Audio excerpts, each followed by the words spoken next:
studios in New York City. This is Charlie Rose.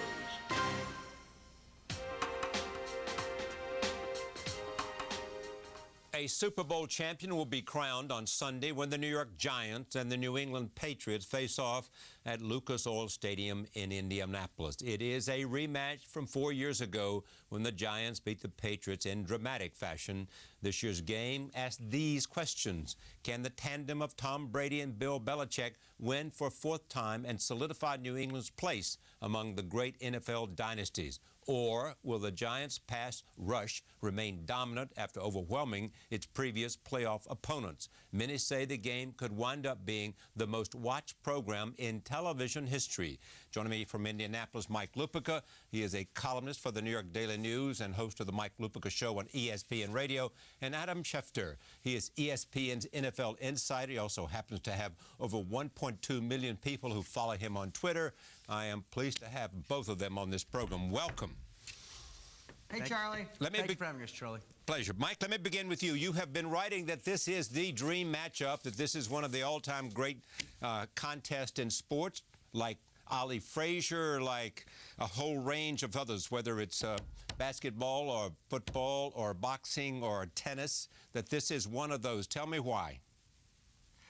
Because of the first game. Because 4 years ago, the Giants, on one of those underdog runs that will always be remembered in New York sports, knocked the Patriots off when they were 18-0 and trying to have what would have gone down as the greatest season in the history of professional sports, the first 19-0 ever. Did it to Belichick, did it to Brady. And Charlie, I've been saying, for the Giants to get on this kind of roll again from 7-7, it's like if Willis Reed limped out twice back in the day. But Charlie, the oddest thing has happened, even though the Giants are technically still the underdog, they're being treated like overdogs here. Really? I wrote a column today how if you've been reading the New York papers, you get the idea that about 6:15 on Sunday night, Belichick will be begging Brady to come out of his locker, and he'll be saying, no, Coach, I've been reading the tabloids, and we don't have a chance. I know. They treat it like a coronation. It's pretty unbelievable. So, Adam, how do you see this? Tell me what the important matchups. I mentioned a couple of them, not five. Well, Michael and I have talked a great deal about this, and I think that when you look at the New England Patriots, the one thing that they're going to have to do is slow down the Giants' pass rush. But there are a few things that the Patriots have going for them in their favor. Number one, the last time they lost to the Giants was the second straight time. You tell me the Giants are going to go beat Bill Belichick and Tom Brady a third straight time? They might do that, but we'll see. The Patriots this postseason have lost more turnovers than they've gotten. At some point, those breaks turn, and they're bound to turn at some point New England's way. And then I think you can't dismiss the fact that Myra Kraft, the patch that the Patriots wear on their uniforms, the MHK, in honor of the widow of Robert Kraft, the owner of the Patriots. She has been an inspiration to so many of the Patriot players throughout the course of the season. And I believe that her memory will motivate the Patriots on Sunday to play one of the more inspired games that they've played in recent memory. Bob Kraft is a wonderful man, and that love affair was extraordinary, and you can see the sadness in his face from months after her death. Mike, talk about motivation on the part of the New York Giants, what they have to match that kind of motivation, that kind of spirit. I saw where Belichick even had a 30-minute halftime kind of duration in order to prepare them for game-like circumstances. The Giants have come from they had the oddest season, Charlie. They start out 6-2. They lose 5 out of their next 6 games. Now that they are where they are after having been 7-7 in December. If they win this game, somebody, either the Patriots or the Giants, is going to come out of this game with the 4th Super Bowl in team history. That moves you into high cotton in the National Football League. It means that only 3 teams have ever won more: the Steelers, the 49ers, and the Cowboys. It ties you with the Green Bay Packers. But I think that the Giants, it's odd, they're still trying to play that us against the world underdog mentality, even as they had one of their players today, Chris Canty, tell Giants fans to get ready for a parade on Tuesday. So you can't have it both ways. And I was saying to Adam coming over here today that this is the worst time for for the Giants to start acting like the Jets. You know what I mean, Charlie? Yes, and I know. acting like they're going to talk their way to the Lombardi Trophy on Sunday. And Mike, you think about what the Patriots are doing. Well, the Giants are doing the talking. As Charlie mentioned, Bill Belichick, during practice on Wednesday, what he does is he has the team go out there for an hour. They go through practice like it's the opening half of the Super Bowl, and then he sends them into the locker room at halftime, which I don't believe any other coach in Super Bowl history has ever done. And they sit there for 31 minutes, which will be the length of the halftime show on Sunday, talking about how they're going to adjust in the second half of the practice, the way that they'll have to adjust to the second half of the Super Bowl. They go out, they finish the practice, they simulate the game conditions that they will be in, and that is an example of the thought that these Patriots put into the game and how much it means to them to go out there and win one of those games that you're talking about, cements their legacy as one of the great teams in NFL history. Let's talk about individual. Charlie, don't you... Go ahead, Mike. Don't you find, because I know how, no, you follow sports, and you certainly have followed this game, and I do believe the run-up does make it as most anticipated a Super Bowl as has ever been. But the dismissive way that Tom Brady is suddenly being treated is pretty amazing to me for a guy who could win a fourth Super Bowl and go with Montana and Bradshaw as the only quarterbacks. And all of a sudden I hear he's this fading star in a year when he threw for 5,000 yards and probably, and Adam will agree with me, probably had to do more for the Patriots than he did in years when they won the previous Super Bowls. Yeah, this is a different Patriot attack, and when the Giants beat the Patriots in 2007, the Patriots like to throw the ball downfield, vertical, and that was how the Giants were able to get so much pressure on Tom Brady and make him so uncomfortable in the pocket. And you alluded earlier, Charlie, to one of the keys in the game. That's the Giants' pass rush. They have to get Brady off his mark. But the thing about Tom Brady now is this is a much shorter passing game. He's going to be getting rid of that ball real quick. He's got the two tight ends. Rob Gronkowski is going to play on Sunday despite that high ankle sprain. He's got the receivers that he's going to throw some short passes to, and he's going to be getting rid of the ball. If the Giants are going to get to him, and they've got a great pass rush, they're going to have to do it real quick on Sunday. How about the Giants linebackers, Adam? What do you think of them? I think that all year long, you've had tight ends that have had great success against the Giants. And if they're going to concentrate on taking away one aspect of the Patriots game, somehow tight ends have been able to exploit the linebackers all year long. And the Giants have this great tradition of great linebackers. This is not the same giant group of linebackers that we've seen in the past with Carl Banks and Lawrence Taylor and some of the great players. And even Antonio Pierce, who now works at ESPN, who made some great plays in the last playoff run against the Patriot team that the Giants beat in 2007. If there's an area that the Giants are vulnerable on defense, it is at linebacker, and that's why their pass rush is so important on Sunday. Mike, some people suggest that the Patriots' defensive line has gotten better, that they have been they've had a bad beginning of the year, but they've gotten much better recently. You buy that? I think they absolutely are still playing, Charlie, because the defense carried them in the AFC Championship game. I think Brady had a so-so game, and I think that, listen, when they were scoring a lot of points early in the season, a lot of time those defensive numbers get skewed because they're willing to give up points and yards because they're way ahead. Now as the season has gone on, I've actually seen the Patriots defense improve, and I think that they have a chance to put some real pressure on Eli Manning on Sunday. I'm not sure that this game is going to be the big track meet that everybody thinks it is. So do you believe that Manning will be able to show the mobility that he has and avoid that rush somehow?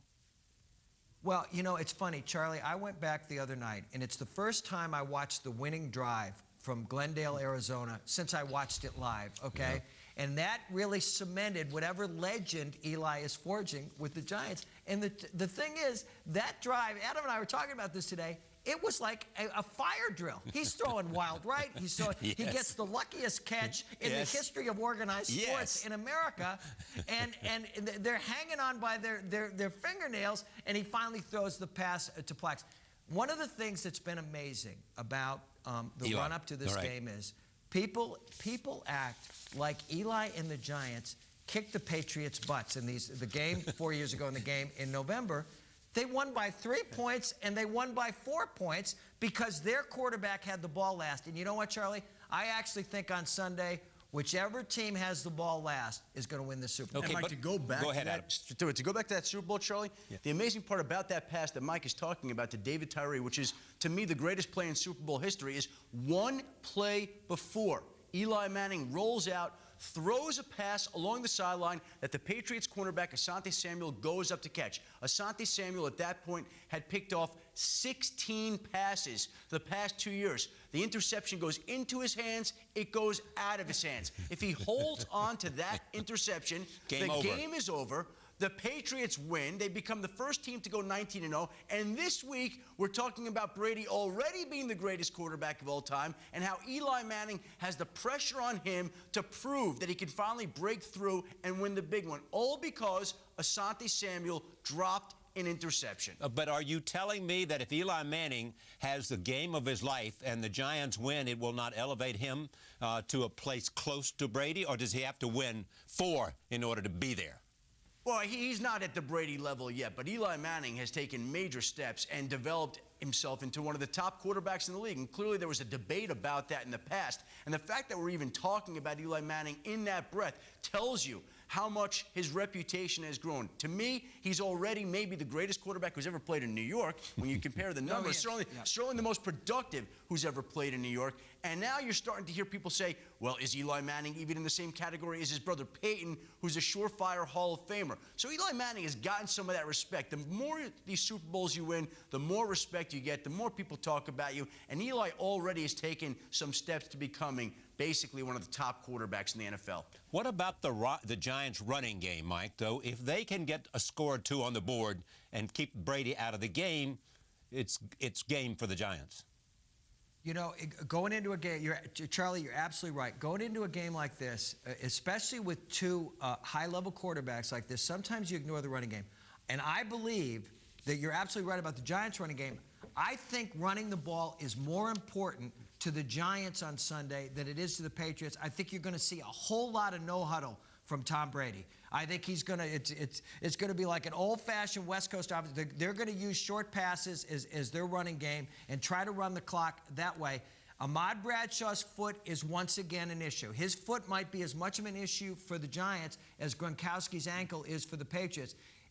I don't believe you can run the ball and beat the Patriots just with Brandon Jacobs. Bradshaw is a huge figure, as far as I'm concerned, in Sunday's game. If the Giants win, how do you measure, in terms of the history of the NFL, their recovery from the season they were having early? Is it the greatest turnaround? Oh, yeah. I mean, they were 10-6. We talked about them that way 4 years ago, and they were 10-6 going into the playoffs. If they come back from 7-7, and basically, Charlie, they've had match point against them since they played the Jets on Christmas Eve and got saved on a 99-yard touchdown run and catch with Eli Manning and Victor Cruz. This I thought 4 years ago. I think you and I have talked about this. I thought it was the greatest ending that any New York team has ever had in any sport, and that includes Namath, Willis Reed, the Yankees, the Mets, any of that, okay? Nobody's supposed to get a second run like this. If they do it again, they will go down as one of the most storied teams in the history of New York sports. And you know what's funny about that? You bring up the 99-yard play from Victor Cruz that helped save that game. I'll go back one game before that, or was it one game after? Tony Romo has Miles Austin open downfield. If he connects on that pass, the Cowboys win that game, the Giants don't make the playoffs, and we're not talking about whether or not this could be one of the greatest runs that we've seen in NFL history. They were that close to being eliminated so many different times during the season, and they battled through. They're in the spot they're in. Credit to them. Such is sports. A couple more points. One, the coaching matchup. Doesn't Tom Coughlin deserve a lot of credit here for what he has done with the Giants? You know what? I actually think, even though he's going up against Bill Belichick, who tries to join Chuck Noll as the only coach to ever win 4 Super Bowls, I think coaching is a push on Sunday. I was talking to a guy in pro football the other day, and he said even though Coughlin comes across as this hard-nosed, defensive-minded coach, he's always been an offensive coach. He's actually one of the most brilliant offensive minds of his time. Charlie, he wins 2. And he wins them under these circumstances. I think it puts him in the Hall of Fame. Here's what I'm happy about. That Mike doesn't have to field any more phone calls to his radio show from fans who want to fire Tom Coughlin. I think that what he's done the last 4 years, he's tenured. That's it. He's the Giants coach as long as he wants to be. For all the people that wanted him fired, Charlie, he's safe. I think he's safe, yeah. There is also this. What surprises that we see here? Special teams, running backs. What else might be a game change?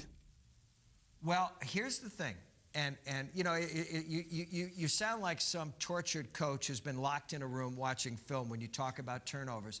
The Giants have pretty much made this run because they haven't turned the ball over. You don't get to play like that forever. Charlie, I talk all the time about how random and fragile and wonderful sports is. If a ball doesn't bounce off of Kyle Williams' knee in the NFC Championship game, when it does in the fourth quarter, I don't even believe that the Giants are here, okay? So Eli's been skating by. A lot of those wild throws haven't been picked up.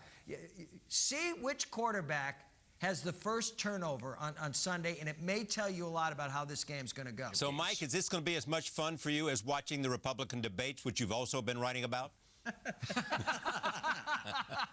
You know, Charlie, I've been waiting for you to ask me what I thought about Mr. Romney's comment about the very poor, but we'll save that for another day because let me tell you something. If you're going to make me choose between contact sports, I will take Giants-Patriots over Romney-Gingrich anytime. Thank you, guys. I look forward to Sunday. Thank you, Charlie. Thanks, Charlie. We conclude this evening with a conversation with Sheikh Hamad bin Jassim Al Thani. He is the Prime Minister of Qatar. In recent years, his country has played an increasing role in the Mideast region. It is friends with the United States as well as Iran and Hamas. Qatar has now led efforts by the Arab League to act on Syria. The Prime Minister has been in New York this week for the debate at the United Nations on the crisis in Syria. I spoke to him on Wednesday.